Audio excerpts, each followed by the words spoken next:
ಪ್ರಪಂಚವೆಲ್ಲವನ್ನು ಕೊರೆಯುವವನು ಈತ. ಅವನ ರಕ್ಷಣೆ ಒಳಗೆ ನಾವೆಲ್ಲರೂ ಇರುವವರು ಎನ್ನುವುದೇ ಸತ್ಯ. ಪಾಲ್ಗಡಲಲ್ಲಿ ಲಕ್ಷ್ಮಿಯ ಜೊತೆಯಾಗಿ ಶಯನನಾಗಬೇಕಾದಂತ ನೀನು ಈ ದಿನ ನಿನ್ನ ಭಕ್ತನನ್ನು ಕರೆಸಿಕೊಳ್ಳಬೇಕು ಎನ್ನುವಂಥ ಉದ್ದೇಶದಿಂದ ಮಾನವ ರೂಪದಿಂದ ಕಾಡು ಮೇಡುಗಳು ಎನ್ನದೆ ನನಗಾಗಿ ಅರಸುತ್ತ ಇಲ್ಲಿಯವರೆಗೆ ಬಂದೆಯ ತಂದೆ. ನನ್ನ ಜೀವನ ಈ ಸಮಯದಲ್ಲಿ ಸಾರ್ಥಕವಾಯಿತು. ಆದರೆ ಒಂದು ಮಾತು ಸ್ವಾಮಿ, ನನ್ನನ್ನು ಎಲ್ಲವರು ನನ್ನ ಮನದಾಳದ ಒಂದು ವಿಚಾರವನ್ನು ಅರಿಯದೆ ರಾವಣ ಕೆಟ್ಟವ ಎನ್ನುವ ಹಾಗೆ ನನ್ನನ್ನು ಬೆರಳು ಮಾಡಿ ತೋರಿಸುವವರಿದ್ದರು ಸ್ವಾಮಿ. ಆದರೆ ಪರರಾಗಲಿ ನನ್ನವರಾಗಲಿ ಅದೆಷ್ಟೋ ಮಂದಿಗಳು ನನ್ನನ್ನು ಕೆಟ್ಟವ ಎನ್ನುವ ಹಾಗೆ ದೂಷಿಸಿದವರು ಹೆಚ್ಚು. ಆದರೆ ನನ್ನ ಮನದಲ್ಲಿದ್ದಂಥ ಆಸೆ ಎನ್ನುವುದು ಯಾರಿಗೂ ಅರ್ಥವಾಗದೆ ಹೋಯಿತು ಸ್ವಾಮಿ. ನಿನ್ನನ್ನು ನೋಡಿದಂಥ ನಾನೇ ಧನ್ಯ ಸ್ವಾಮಿ, ಧನ್ಯ. ಇಲ್ಲದೆ ಹೋದರೆ ಋಷಿ ಮುನಿಗಳೇ ನಿನ್ನನ್ನು ನೋಡಬೇಕು ಎನ್ನುವಂಥ ಉದ್ದೇಶದಿಂದ ಬೇಡಿಕೊಂಡಿದ್ದಾರಂತೆ. ಅಂಥವರಿಗೂ ಗೋಚರರಾಗದೆ ಹೋದಂಥ ನೀನು ಈ ಸಮಯದಲ್ಲಿ ರಾವಣನ ಕಣ್ಣಿಗೆ ಕಾಣಿಸಿಕೊಂಡೆಯ ಸ್ವಾಮಿ. ಧನ್ಯನಾದ ಸ್ವಾಮಿ, ಧನ್ಯನಾದೆ. ರಾಮನಾದ ನೀನು ಅಲ್ಲಿದ್ದೀಯ ಎನ್ನುವ ಹಾಗಾದರೆ ವೈಕುಂಠ ಎನ್ನುವುದು ನಿನ್ನಲ್ಲಿ ಶಾಶ್ವತವಾಗಿ ನೆಲೆಯಾಗಿ ಉಂಟು ಸ್ವಾಮಿ.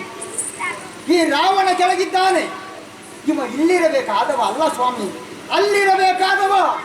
ಆದಷ್ಟು ಬೇಗನೆ ನಿನ್ನ ಪಾದ ಸೇವೆಯನ್ನು ಮಾಡುವುದಕ್ಕೆ ಒಂದು ಅವಕಾಶವನ್ನು ಮಾಡಿಕೊಡಬೇಕು ಎನ್ನುವ ಹಾಗೆ ಸರಮುಗಿರಿ ಕೇಳಿಕೊಳ್ತಾ ಇದ್ದೇನೆ. ಸಾಕಯ್ಯ ಸಾಕು. ನೀನು ಹೊಂದಿದಂತಹ ಈ ಛಲವನ್ನು ಬಿಟ್ಟು ನನ್ನ ಪದಗಳಿಗೆ ಎರಗಿ ಅಪಹರಿಸಿದಂತಹ ಸೀತೆಯನ್ನು ನನಗೆ ಒಪ್ಪಿಸು. ಶರಣಾಗತನ.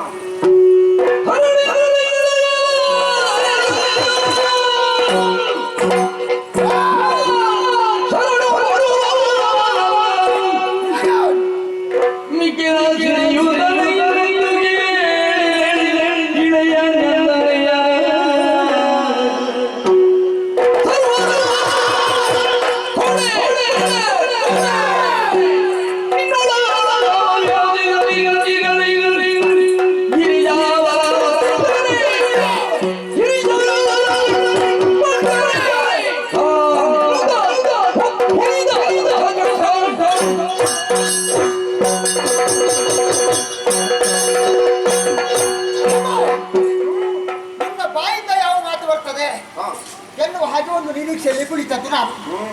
ಸೀತೆಯನ್ನು ಮರಳಿ ಬೇಗ ಒಪ್ಪಿಸಬೇಕು. ಈ ಭೂಮಿಯ ಬಾಯ್ತರೆಯಲ್ಲಿ ಅಬ್ಬರದ ಖುಷಿಯಲ್ಲಿ ಸಮುದ್ರದ ನೀರ ಉಕ್ಕಿ ಬರಲಿ. ಯಾವ ಕಾಲಕ್ಕೂ ನಿನಗೆ ಸೀತೆಯನ್ನು ಕೊಡುವವ ನಾನಲ್ಲ. ಯಾಕೆ?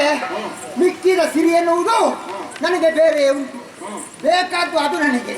ಇದೆಂತದ್ದು? ಒಂದು ವೇಳೆ ನಿನಗೆ ಸೀತೆಯನ್ನು ಕೊಟ್ಟೆ ಎನ್ನುವ ಹಾಗಾದ್ರೆ ಯಾರು ನಾನು? ಯಾರು ಯಾರು? ಬಂಟ ನಾನು. ಯಾರ ಬಂಟ ಕೇಳು? ಗಿರಿಜಾವಲ್ಲಭನ ಬಂಟ.